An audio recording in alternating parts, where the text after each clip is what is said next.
surprisingly has cooked at some of the best restaurants in the world. In fact, the #1 restaurant in the world for years, El Bulli in Barcelona, which I think might have closed, and it just broke my heart because I really wanted to eat there when I went to Barcelona.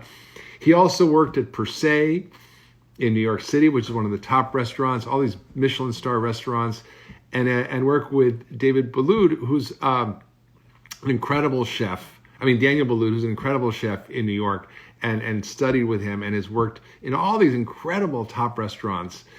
And I think he decided to go bring the level of quality and care and love into Chipotle, which is a fast casual restaurant. They serve real food fast as opposed to fast food. We're going to get into sort of why I think it's important to support these companies, especially in this time as the food system is so broken, and we need to help support people doing the right thing. And of course, there are skeptics out there. And when I announced this on my little Instagram feed, there were all kinds of comments. I'm like, what about the bad oils? And they don't do this and they don't do that. And I think people are kind of misinformed. They have very, very, very long sustainability report that I read, which was pretty impressive. And we'll talk about some of that in this Instagram Live. But I'm just really excited to invite Chef Chad. Chad is the top chef executive chef at Chipotle. So Chad's gonna join us in about 2 seconds as I get him on here. Let's see, Chad. Where is Chad? Chad. Okay, I don't see you. This is always the hardest part of Instagram Live, is actually trying to find the guy. I might actually have to find a way to invite you, which is something I will do. Oh, there we are. Chad, there you are. Okay, right now. So I'm so excited to have a conversation with this guy because he's thinking differently and he's leading the company in ways that are very different. Hey, how's it going? Dr. Mark, how are you? Okay, good, except I feel really bad because now that I know you, I wish I knew you back then, because I could have got into this restaurant, El Bulli, which took like a year to get reservations for. And now, like, oh, what am I going to do? But yeah. Maybe. Welcome. I'm so glad to be able to talk to you today. Where are you at? So I'm in Southern California right now, coming live from my kitchen. This is the Fantastic. Unofficial test kitchen for Chipotle during quarantine, and I've been having a lot of fun in here. That's great. Well, I want to get into it. So this is a different kind of company. There are a lot of food chains out there that are trying to do better, but you guys actually are doing better. And I'm very picky. Like I'm kind of like a food Nazi, a food police maybe. And I took a good look when you guys reached out to me to have me share a little bit about what was going on and what I like about your company. I was a little dubious and skeptical, but I took a deep dive and I began to ask some hard questions. Where do you source your ingredients? What kind of oils do you use? Do you use any artificial things? Are you using GMO? How do you take care of your workers? I mean, things that are tough questions that most big food companies just can't answer in a good way. And as I got deeper into it, I was sort of shocked. So aside from the fact that it's only real whole food, aside from the fact that it tastes great, aside from the fact that it can fit all sorts of different dietary preferences in the whole what I call p-goon world, right? Which is paleo, vegan, keto, low carb, and even Whole30, lots of options. You can kind of do it all there in a way that is affordable. So we're struggling with an access issue, with an affordability issue, with a quality issue, with health issues around food. With what the impact of the supply chain is on all the other things we care about, right? So we care about the environment and the climate and food and farm workers. And I don't even know any other company that is doing the kind of stuff you're doing. I mean, some companies are getting into regenerative agriculture and trying to improve the quality of their food and getting antibiotics and hormones out. But you guys are far and away the leaders from what I could see. So I'm so glad you're here. So tell us why you went from being like a chef in some of the world's top restaurants to working for a fast casual chain, which, most people may not understand. Yeah.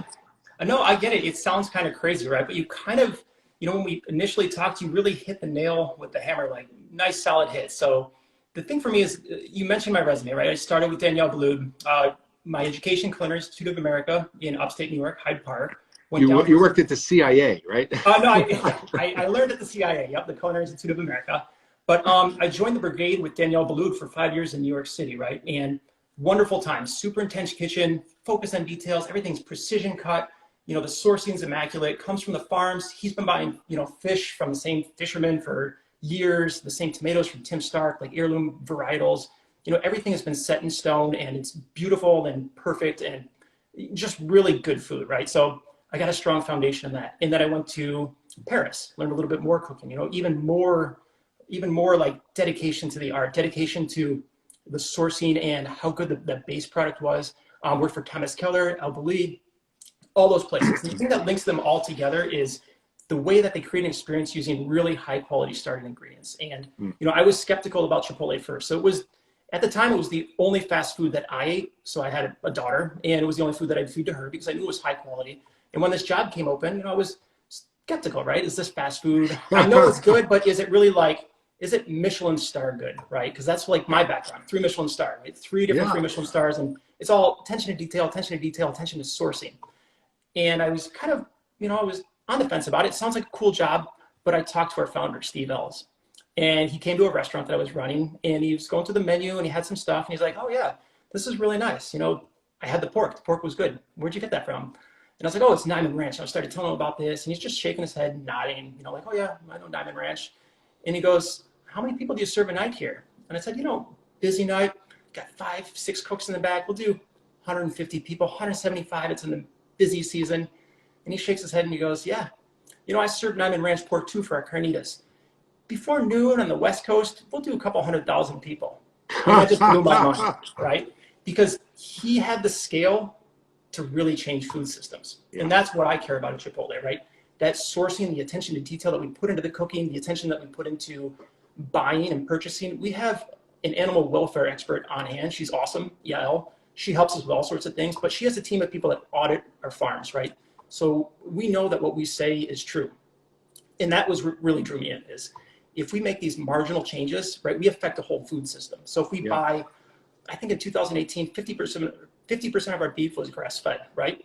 That's super cool. So other brands see that, and they see like the attention that it gets from the consumer, and they raise their bar, right? So as we get better, everybody gets better. It's a really cool thing, and that's what keeps me here. 3 years now. I love it. I think you just hit on something that's so important because, when we eat for pleasure, we eat for deliciousness, we eat for satisfaction, we even eat for our own health.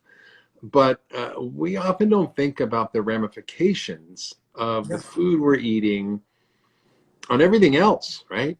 Like I mentioned, on the environment, on climate, on animal welfare, on food workers, on farm workers. I'm like, we don't realize that the choices we make with our fork and with our wallet actually have all these downstream impacts. So yes, Thomas Keller and Daniel Boulud get the best ingredients from the best farmers, but if they're serving 150 meals a night, they're not going to change the food system. They're not going to drive changes in the supply chain.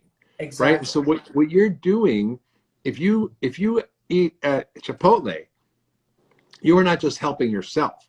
You are literally changing the food system, and you are pressuring big companies to follow suit. Right. So yes, you guys are leading, but we want everybody to do this because it's like the me too. I want to be involved with this too because that's what customers are wanting. That's what we care about now. People care about what their food is and the quality of the food and the sourcing of the food and its global impact. So I think, there's a question from Zach about how is Chipotle leading? And I just kind of went through the sustainability report. I know you could probably do this better than me, but I just want to share some of this data, which was like, just kind of blew my mind because it focuses on the quality of the food, and the animal sourcing and humanity animals, the Yeah, people who we work know our farmers. all along the food chain, yeah, and the environment. And so some of the stats were just kind of mind blowing. Like for example, they purchased 23 million pounds of organic ingredients, right? 29 million pounds of locally grown ingredients. 100% of the animal products had no hormones or antibiotics. Yes. 100% is non-GMO. And when you think about that, why is that important? Well, you are actually driving changes in the agriculture system that are so desperately needed. And by incentivizing farmers and creating a supply chain for them, you're actually going to change the food system. And then you also do so much good for the environment, right?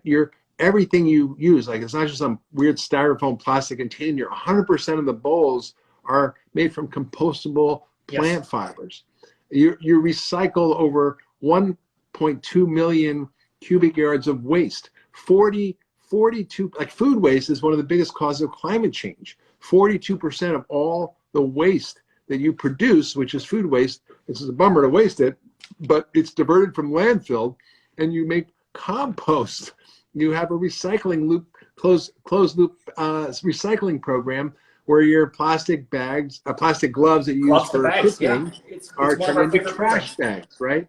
You try to use renewable energy. 20% of electricity is from renewable sources, right? You reduced energy consumption. So you've done so many things, and not only that, but like how you treat your people. I mean, people don't understand. I wrote about this in my book, Food Fix, but people don't understand that our food and farm workers are so poorly treated. Most of them don't have health insurance. They don't have benefits. They don't have sick leave. They don't have maternity leave. They don't have any of that stuff. And in your company, I just was shocked to read this, that people get health care, that they get sick leave. They get a vacation. They get like all these, health savings account. They get all this stuff that is so good for them. And it's just, I was like, wow, I did not know all this, because I'm like, blah, blah. And someone just posted, canola oil is terrible. So, when you guys reached out to me, I was like, look, is this greenwashing? Because I don't want to say anything about a company if I think it's just kind of BSing everybody. But no, there is no canola oil. Now here's what I know. Like, every company goes through evolution and changes. So day one, yeah, they weren't perfect, but where they are now, there's no canola oil. It's non-GMO sunflower oil and rice bran oil, which are okay. The rice bran oil is very cool too, because we use so much rice. Why not use the bran, extract the oil, and kind of close the loop there, right? We love the sustainability aspect of all that things. And you touched on it a little bit, but I think a big focus of ours is the next generation of farmers, right? So those farmers under 40. So as we see it, as a company, we see large farm consolidation, and we are going to try and buck that trend, right? Because we think that that's where the next generation of all these sustainability and regenerative efforts that you love and we love are going to happen from. So it all starts at the farm. The food starts at the farm, and that's where we're focusing a lot of our efforts. We're doing our small farm initiative, where we're doing things like seed startup grants for farmers under 40, equipment startup grants, education grants for farmers under 40. And probably the coolest thing that I think is we set up a contract system for 3 years with small farmers under the age of 40. If you can raise ingredients to our level that we need, we'll guarantee you a 3-year contract. So you're not beholden to the market rate. We'll guarantee we'll buy from you as you experiment with new techniques. So say you want to try regenerative, maybe you want to try crop rotation, you want to try cover crops, you want to try something new out there that you think is going to be better for your farm, better for your family, better for your community. We'll support you. Just raise it to the level that we need, and we'll buy it. And I think that's super cool. And that goes hand in hand. And that's how we think this is going to get better every year. I think that's right. I mean, you say that 80% of your dairy comes from small dairy farms with less than 200 head of cattle that are they're often organic, that are small, that are not using hormones and antibiotics, which are used in almost, all these commercial dairy operations. Sometimes our dairy is even better than organic, because if you think about our pasturing standards, right? So we guarantee that our cows can get outside 365 days a year, which is tough because that means that every day that farmer has to go out there, let the cows out of their stalls, take them out, give them sunshine, space to walk, space to exercise. You could drop your yield a little bit. And we counter that by offering a premium for that milk, right? And that's how we drive this through. So part of what you're saying about how do we treat our supply chain, how do we treat our workers, pay more money, right? So maybe we get a little bit more money for our bowls than a normal fast food place, but we turn around and put that back into the food system. And again, that's all about raising the bar. Every year, do a little bit better. And at the scale that we have, if we've got 2,600 restaurants and we add 100 a year, every year that food system is getting better. And that's what I think is cool. That's what draws me to this brand as a chef. That's why I can say, I don't need to work in a 3-star Michelin. I can go to Chipotle. We're going to make food every single day. We're going to cut onions, cut cilantro, make it taste good, use classic techniques, and do what's right, right? When we make our guacamole, we'll open 7 cases of avocados in a day, right? Sometimes they come from California, sometimes Dominican Republic, sometimes Mexico. We follow the seasons, but they're always good. We don't use pulp. There's no preservatives in it. And I think that's, it's real food. Like what you said when you first opened up, we make real food using real technique every single day. Yeah, I mean, like I was sort of shocked. Like there's only 53 ingredients in all 53. The food. And I'm that's like, well, use artificial preservatives, use artificial ingredients. Yeah.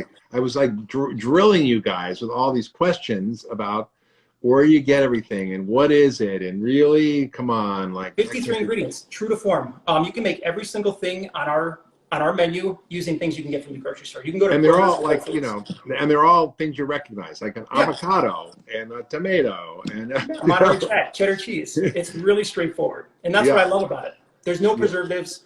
We don't even use any colorants, no extracts. It's real food, and we make it fresh daily. And I think that's what that's the draw of this brand is. It is really real, and at a super large scale. And you think, oh, that's impossible. How can they cook chicken every 30 minutes, right?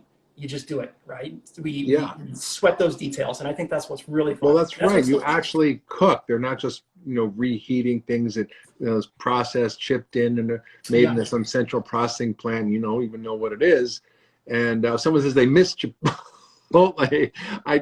I think they can get it. You could still get it, right? Yeah, delivery. So, it's really.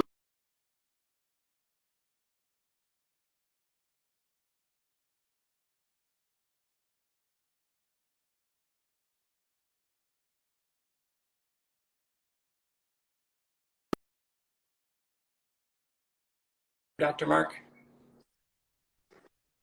Yeah, I know. I lost you. I got to do something important, but I don't know how to do it. Okay, hold on.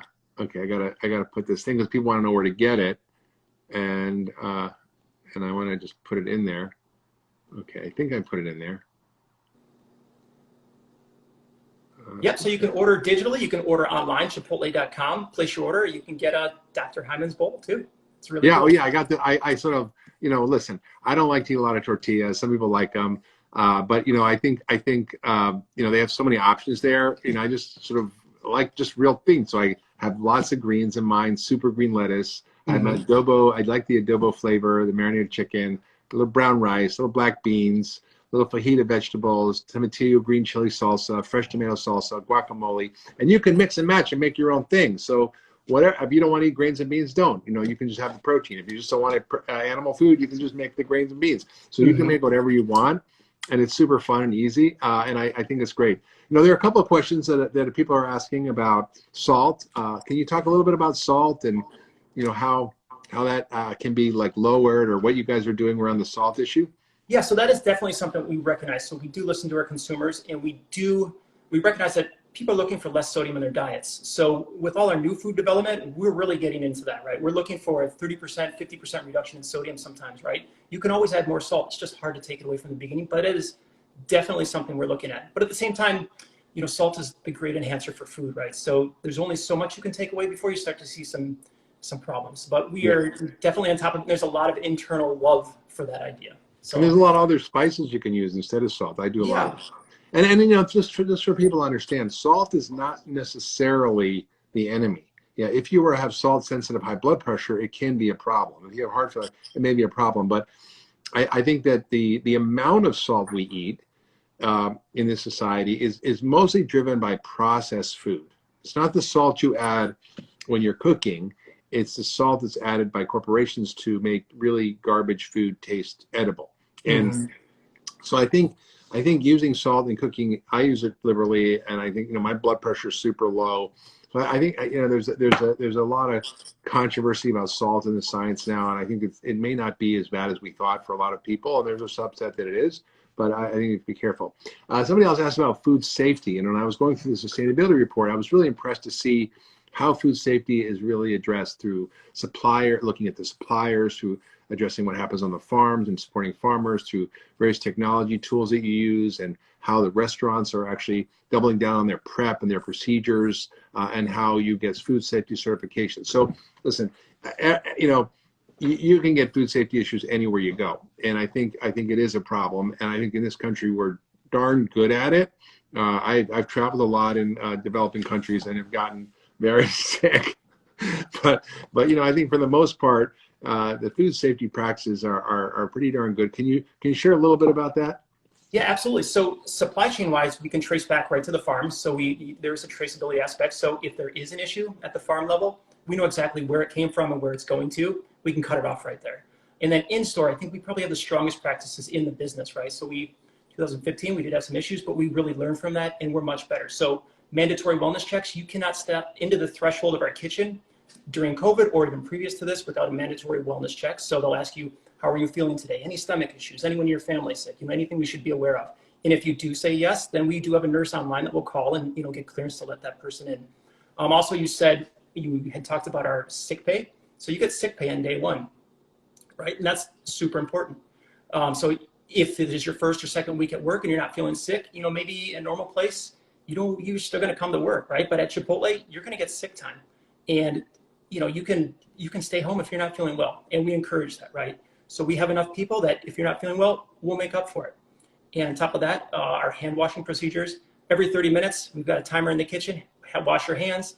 We teach everyone in day one, the first thing you learn is how to wash your hands. So under that warm water, soap goes on up to your elbows, dried. You don't turn the sink off. You dry your hands with a paper towel, use the paper towel into the sanitizer, and then your glove on. And it's something we super stress. And we even time the way we do prep. So first thing in the morning, you're going to do all your ready to eats, your raw vegetables, so you don't have any cross-contamination issues. So in the mornings when we cut our onions, cut our jalapenos, cut the cilantro, cut the lettuces, and then in the afternoon, as you end up towards close, that's when we purell all the surfaces, we do our meat work, and then we re-purell. And then the first thing in the morning, you re-purell the surfaces again. That way you've got a super clean work environment. It's all about just, it's a couple different things that we do hand in hand to make sure that it works. So hand washing, consistent hand washing, proper training, and then just proper procedures in place. And again, going back to the supplier level, we do audit all of our suppliers multiple times a year. So we require an SQF certification, which means that they are audited themselves by a third party, and then we are allowed to look at those books and we check all their action items, make sure they follow up on them, and it's safe food, right? I feed it to my family. I eat it every single day, and I'm in those kitchens even during COVID every single day, checking up on our people. And it's a safe environment, and I feel really good in there. Yeah, no, listen, people are skeptical because like I was, and I'm like, listen, I'm not gonna put my name or promote anything that I think is not 100%. And yes, there's always room for improvement. And yes, you could always tweak things to make it better. And yes, ideally the aspiration is 100% grass-fed and 100% organic and 100% no waste and 100% renewable energy and all that. Right? But nobody's even coming close to where you guys are, and you're working on doing that all the time, which is really amazing. So if anybody is, really interested, I would encourage them to go to that Chipotle website and dig down into the sustainability report. Yes. Because I was like, what? And I didn't, and it almost like you guys read my book Food Fix and was like, checked all the boxes, because I was like, wait a minute, this isn't possible for a company that's this big to do this. Now, you guys aren't as big as some of the other fast food companies, but you are a big player and can drive the market. And not only that, you can inspire others. You can inspire others to actually do this. And that is what's so, so important. And I'm just so excited that there's a player in the market that is so passionate about this like I am. And I honestly didn't really know. I mean, I knew it was like one of the better chains, but I didn't really know how fanatical you guys were, and what the company values were, and how they are really quite different and stand out from most other companies. And it's like, I mean, just the fact that you actually cook the food there is like, what, and the fact that you actually use sourcing that, I mean, you could create the same exact menu and it could all be from industrial farms. And much cheaper too. And it would be cheaper, but it's still affordable. It tastes better, and you're helping, all the things that we care about, food and farm workers, the environment, climate, food waste. It's like, wow, okay, I'm in. Yeah. And to me, the special part is it's not just me talking about this. It's 80,000 people in this company that care about it. It's the operations people in our stores. It's our marketing team. It's our sustainability team. Our packaging team is passionate about this. Our ELT, the executive team, super passionate. And everybody joined this company because they care about it, right? They care about the environment. They care about food. They care about making good food. And it's so refreshing to go into work and to have conversations with 30 different people, and we're all focused on the same thing. Everybody's into food. Everybody's into the environment. Everybody's into like, what's the next step? Like, what can my department do to make it better? Like, how can we train better? How can we get better food safety? How can we source better? Like, what can we do to bring this message out and get more people in? How can we build more efficient stores? Like, how can we source better equipment that uses less energy? And it's a beautiful place to work, and I really love it. Part of me thinks that, we need to have incentives for companies like you that are doing the right thing, tax credits, and, it's like there's tax credits for renewable energy, but, we should have tax credits for companies that are supporting regenerative agriculture, right? That help get people access to a way of eating that it creates all these downstream benefits, because, yeah, we all cared about our health and our personal health, but, unless we think about the bigger picture, we're all not going to win on this. I've written about this in my book, Food Fix, about how our food and food system needs to change in order for us to reclaim our health, to revive our economy, to reverse climate change, to restore our environment and biodiversity, to create justice for the food workers and equity, and to produce food that makes us feel good, that tastes good, and that we get to go to bed at night feeling good about what we're eating, that it's not destroying the planet and torturing animals and torturing humans and doing all this horrible stuff that our food system does. And I think you guys should be like sort of on the cover of Time magazine as an example of what is possible with a big company that could make a lot of different choices and actually maybe make more money. But you guys still do really well, and I think quality and value and taste, all these things matter. So I'm pretty like kind of impressed. I have to say, everybody, look, I was like, oh, I don't know about this, and what about this, and what about that, and what about, come on. But I was like, wow, I'm like, I did my homework, and and I think people on my feed this morning were commenting, oh, you sold out, and you're what about the oils, and what about this, and what about that, and I was like, okay, well, I think people just haven't done their homework, and I'm just so impressed. So, Chad, I'm also impressed that you left that world of culinary excellence. I mean, literally, it's the pinnacle of food in the world, not just like a good restaurant, but the world's best restaurants. I've eaten at Per Se, and I've eaten at Daniel's restaurants, and they're like to die for, but it's like a treat. And now you're bringing that intelligence and creativity and deliciousness. And I know this is a work in progress, but to see what you guys are doing gives me hope for the food system. And I hope people support Chipotle, not just because it tastes good for them, but because it's going to help us save the world and save humanity. So, thank you very much for those kind words, Mark. And we really appreciate you. Yeah. Okay. Well, I wish we could all go in there and eat, but we can still get it. Where can people get it, and how do they get it? Chipotle.com or in our app. Best way to get it. Get it delivered right to your house. Less than 30 minutes. It's pretty quick. That's impressive. Okay. Well, great. Well, you stay safe. Keep innovating. And I'm excited to see what you guys come up with next. Yeah. It's just really awesome. When this is all over, we're going to have you into our test kitchen. We'll cook together. We'll have some fun, make a nice meal. You know, I don't know if you've been watching my cooking videos, but Yeah. but I love cooking. I know. I'm going to get you in here. We made Mexican the other night. My wife, like, oh my God, she's got really into nachos, which is not something I eat that much. But she made these homemade nachos, and we got these organic corn chips, and we got like she made sort of grass-fed beef spicy thing on top, and all these like salsas and cilantro and guacamole. I mean, Perfect. You can come cook for me then. I think like we probably ate like 3 avocados each. Like we had to be like, oh my God, this was so good. I can't believe I ate so much. It's always good. All right, Chad, stay safe. We'll see you soon. Okay. See you Take soon. care. Bye. Bye.